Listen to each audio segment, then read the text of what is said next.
For months, Marcus had been talking trash at the outdoor gym, claiming he could outlift anyone there. The trainers rolled their eyes and called him all talk, no action. But when a massive oak tree crashed down on 3 kids, Marcus would prove that sometimes the loudest mouth backs up the biggest strength. Welcome to Hidden Valor. This story begins at Riverside Park Fitness area in Portland, Oregon, a popular outdoor gym where fitness enthusiasts gathered to train under the open sky, surrounded by towering oak trees and the scenic Willamette River. The facility featured Olympic barbells, squat racks, and pull-up stations scattered across a quarter-acre of perfectly maintained grass. Marcus "Thunder" Johnson, 34 years old, had been training there for 8 months.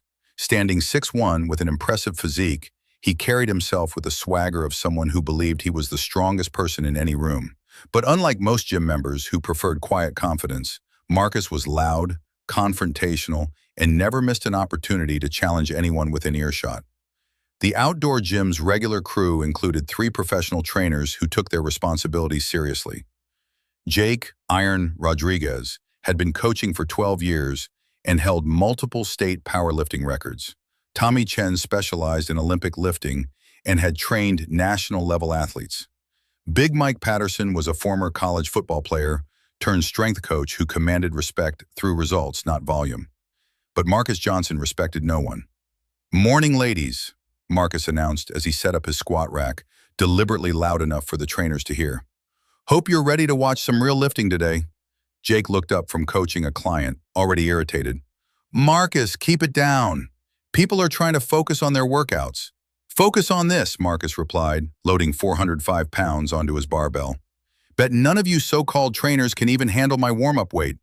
Tommy shook his head in disgust. "Dude, we're not here to compete with you. We're here to help people improve safely." "Safely?" Marcus laughed while chalking his hands. "Safe lifting is for people who don't have real strength. You guys wouldn't last 5 minutes training the way I do." This had been the pattern for 8 months. Marcus would arrive, immediately start talking trash, challenge anyone who would listen, and generally turn the peaceful outdoor gym into his personal theater of ego and aggression. Big Mike, who had been quietly spotting a client, finally reached his limit. "Marcus, you talk a lot of game, but when's the last time you actually proved any of these claims?" Marcus stopped mid-squat and racked the weight with dramatic flair. "Are you seriously questioning my strength, Mike? Because I can settle this right now." "Nobody's questioning anything," Jake intervened, trying to diffuse the situation. "We're just asking you to tone down the attitude. This is a community space." "Community space for weaklings," Marcus shot back.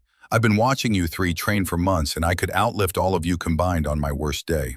Tommy stepped forward, his patience finally exhausted. "All right, Marcus, you want to prove something? Let's see you squat 500 pounds with perfect form." Marcus grinned like a predator smelling blood. 500? That's insulting. Make it 600, and when I crush it, you 3 admit I'm the strongest person who's ever set foot in this gym. "And when you can't do it?" Big Mike asked. "Won't happen," Marcus replied with absolute confidence. "But if by some miracle I fail, I'll shut up for a month and train quietly like everyone else." The gathering crowd sensed drama. Other gym members stopped their workouts to watch what promised to be either an impressive display of strength or a humbling reality check for the park's most obnoxious member. Marcus loaded 600 pounds onto the squat bar with ceremonial precision, making sure everyone could see the massive amount of weight. The bar bent slightly under the load, and several onlookers whispered about whether this was safe or smart. 600 pounds, Marcus announced to his audience, about to show these trainers what real strength looks like. He positioned himself under the bar, took a deep breath, and unracked the weight. The squat was perfect. Deep, controlled, powerful. Marcus stood up with 600 pounds like it was a warm-up, then racked it with explosive force. The crowd erupted in amazed applause, but the trainers remained skeptical. "Nice lift," Jake admitted grudgingly. "But strength isn't just about moving weight. It's about character, helping others, using your abilities constructively." "Character?" Marcus laughed. "Character doesn't squat 600 pounds. Raw power does. And I've got more of it than anyone here." That's when they heard the children screaming. A massive oak tree, weakened by recent storms and heavy rain, had chosen that moment to surrender to gravity. The enormous trunk, weighing nearly 2,000 pounds, crashed down directly onto the playground area adjacent to the outdoor gym. Three children, Sarah, age 8, Tommy Jr., age 10, and little Maria, age 6, had been playing on the swings when disaster struck. The tree's massive trunk had pinned them against the ground, with only the playground equipment preventing them from being completely crushed. Chaos erupted instantly. Parents screamed, people pulled out phones to call 911, and panic spread through the area like wildfire. "Emergency services are on the way," someone shouted. "They said it'll take 20 minutes to get heavy equipment here." Jake, Tommy, and Big Mike rushed to assess the situation. The children were conscious but trapped, and the tree's weight was slowly crushing the metal playground equipment that was their only protection. "We need to lift this tree," Jake said, his voice tight with urgency. "If that swing set collapses, those kids are dead." Tommy examined the massive trunk. "This thing weighs at least 1,800 pounds, maybe 2,000. It would take 6 or 8 people just to budge it. Where are we going to find that many strong people?" Big Mike asked desperately. Marcus had been watching from a distance, his earlier bravado completely forgotten. For the first time in months, he wasn't thinking about proving his superiority or showing off his strength. He was looking at 3 terrified children who were going to die unless someone did something impossible. He walked over to where the trainers were frantically trying to organize a group lift. "Move," Marcus said simply. "Marcus, this isn't a game," Jake snapped. "We need to work together here." "I said move," Marcus repeated, but his tone had changed completely. Gone was the arrogant showboat. This was the voice of someone who knew exactly what needed to happen. Marcus positioned himself at the optimal lifting point on the massive tree trunk. The crowd watched in stunned silence as the gym's most obnoxious member prepared to attempt something that defied human capability. "Marcus, that tree weighs a ton," Tommy said with genuine concern. "You can't lift that alone." Marcus looked back at the 3 trapped children, then at the crowd of people who had been watching him show off for 8 months. "Watch me." He squatted down, positioned his hands and shoulders against the massive trunk, and took the deepest breath of his life. Every muscle in his body engaged as he attempted to lift nearly 2,000 pounds of dead weight with no mechanical advantage and no spotters. What happened next redefined everyone's understanding of human strength. The tree began to rise, not slowly, not with visible strain, but with the controlled power of someone who had been holding back his true capabilities for months. Marcus's legs drove upward with explosive force. His back maintained perfect positioning, and the massive oak tree lifted off the trapped children like it was made of foam. "Get them out," Marcus commanded through gritted teeth, holding nearly a ton of tree in a position that should have been impossible for any human being.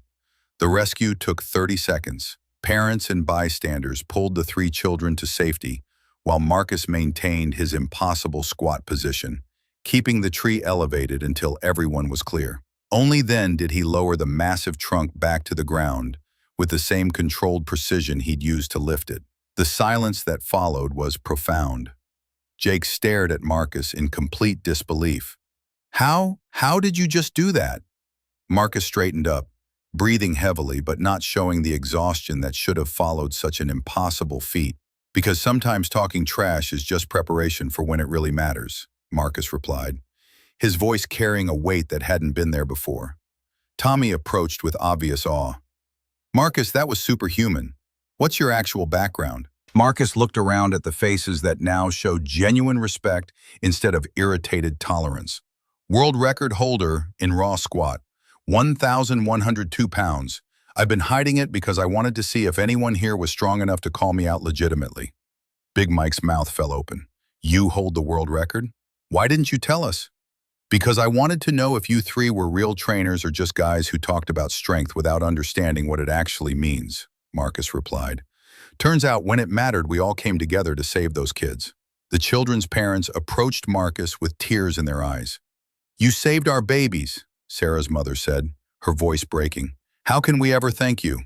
Marcus knelt down to check on the children, his entire demeanor transformed from arrogant show-off to protective guardian.